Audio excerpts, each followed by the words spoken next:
uJulius Lucas odabuke enarheni eTanzania angagwetjwa ukudilikelwa ijele. Uthola umlando ngecala lokubulala, ukudlelezela, ukulimaza kunye nokwephula umthetho ukungena enarheni le. Wahlaba wabulala umlingisi kaMatwetu uSibusiso uKhwinana ngemva kokweba iselfoni yakhe nabe kangaphandle kweSteland Mall ngo-2019. Ikhotho ePitori igcina ikateleleka bona ithulisa icaleni ngonobangela okungabi khona kwakatoliki welimi leSwahili. We do not have a Swahili interpreter. He's indisposed, he's not available, he's busy somewhere else with the workshop. So for that reason, the matter is going to be postponed to the 20th of April, which is on a Wednesday. We are going to proceed with the sentence on that particular day. Accused Mr. Julius Lucas, you are in custody. You'll remain in custody until then. Umndeni kaKhwinana usalimele emoyeni ngokubhubha kwakaSibusiso.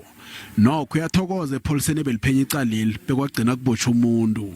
Kodwa uthi lokho angeze kusamvuse ekufeni lomlingiso besesemutsha. It's been a long way for us, even though he can be arrested for a life sentence or whatever the court decides, but he won't be back to us and come and support us how he used to before. Ukugwetjwa kwaka-Lucas kuyokuragela phambili ngomhla ka-20 ngoSihlabantangana.